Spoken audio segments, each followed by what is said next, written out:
எரேமியா 18ஆம் அதிகாரம். கர்த்தரால் எரேமியாவுக்கு உண்டான வசனம்.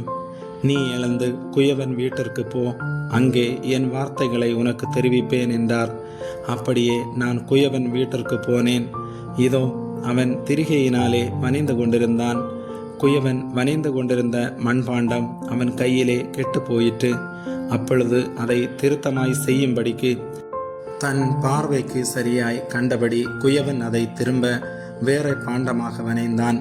அப்பொழுது கர்த்தருடைய வசனம் எனக்கு உண்டாகி, அவர், இஸ்ரவேல் குடும்பத்தாரே, இந்த குயவன் செய்தது போல நான் உங்களுக்கு செய்யக்கூடாதோ என்று கர்த்தர் சொல்லுகிறார்.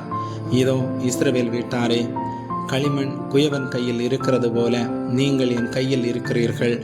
பிடுங்குவேன், இடிப்பேன், அழிப்பேன் என்று நான் ஒரு ஜாதிக்கு விரோதமாகவும் ஒரு ராஜ்யத்துக்கு விரோதமாகவும் சொன்ன மாத்திரத்தில் நான் விரோதமாய் பேசின அந்த ஜாதியார் தங்கள் தீங்கை விட்டு திரும்பினால் நானும் அவர்களுக்கு செய்ய நினைத்த தீங்கை செய்யாதபடிக்கு மனம் மாறுவேன்.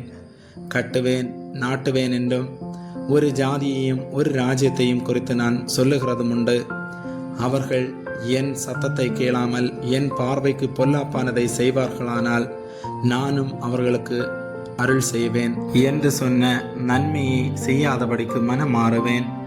இப்பொழுது நீ யூதாவின் மனுஷரையும் எருசலேமின் குடிகளையும் நோக்கி, இதோ நான் உங்களுக்கு விரோதமாக ஒரு தீங்கை உருப்படுத்தி உங்களுக்கு விரோதமாக ஒரு காரியத்தை யோசிக்கிறேன். ஆகையால் உங்களில் ஒவ்வொருவரும் தன் தன் பொல்லாத வழியை விட்டு திரும்பி உங்கள் வழிகளையும் உங்கள் கிரியைகளையும் சீர்படுத்துங்கள் என்று கர்த்தர் உரைக்கிறார் என்று சொல். ஆனாலும் அவர்கள், அது கூடாத காரியம், நாங்கள் எங்கள் யோசனைகளின்படியே நடந்து அவரவர் தம் தம் பொல்லாத இருதயத்தினுடைய கடினத்தின்படியே செய்வோம் என்கிறார்கள். ஆகையால் கர்த்தர் சொல்லுகிறார், இப்படிப்பட்டவைகளை கேள்விப்பட்டவன் யார் என்று புறஜாதிகளுக்குள்ளே விசாரித்து பாருங்கள். மிகவும் திடுக்கிடத்தக்க காரியத்தை இஸ்ரவேல் என்னும் கன்னிகை செய்கிறாள். லீபனோனின் உறைந்த மலை வயல்வெளியின் கண்மலையிலிருந்து அற்று போகிறதுண்டோ? ஓடி வருகிற அந்நிய தேசத்து குளிர்ந்த தண்ணீர்கள் வடிந்து போகிறதுண்டோ? என் ஜனங்களோ என்னை மறந்து மாயையான விக்கிரகங்களுக்கு தூபம் காட்டுகிறார்கள். செப்பனிடப்படாத பாதைகளிலும் வழியிலும் அவர்கள் நடக்கும்படி அவைகள் அவர்களை பூர்வ பாதைகளாகிய அவர்களுடைய வழிகளிலிருந்து இடரும்படி செய்கிறது. நான் அவர்களுடைய தேசத்தை பாழாக்கவும் என்றென்றைக்கும் ஈசலிட்டு நிந்திக்கும் நிந்தையாக்கவும் செய்யும்படி இப்படி செய்கிறார்கள். அதை கடந்து போகிறவன் எவனும் பிரமித்து தன் தலையை துலுக்குவான். கொண்டல் காற்று பறக்கடிக்குமா போல் நான் அவர்களை அவர்கள் சத்துருக்களுக்கு முன்பாக பறக்கடிப்பேன். அவர்களுடைய ஆபத்தின் நாளிலே என் முகத்தை அல்ல என் முதுகை அவர்களுக்கு காட்டுவேன் என்று சொல் என்றார். அதற்கு அவர்கள், எரேமியாவுக்கு விரோதமாக ஆலோசனை செய்வோம் வாருங்கள்.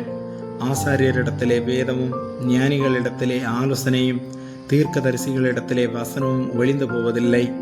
இவன் வார்த்தைகளை நாம் கவனியாமல் இவனை நாவினாலே வெட்டி போடுவோம் வாருங்கள் என்றார்கள்.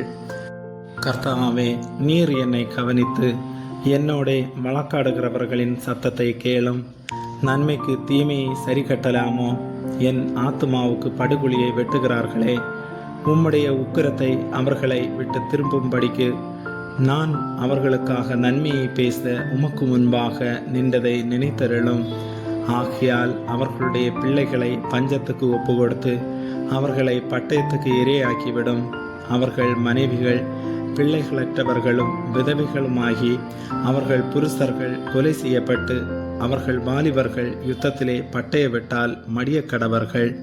நீர் சடுதியில் அவர்கள் மேல் இராணுவத்தை வர பண்ணுகையால் கூக்குரல் அவர்கள் வீடுகளிலிருந்து கேட்கப்பட கடவது.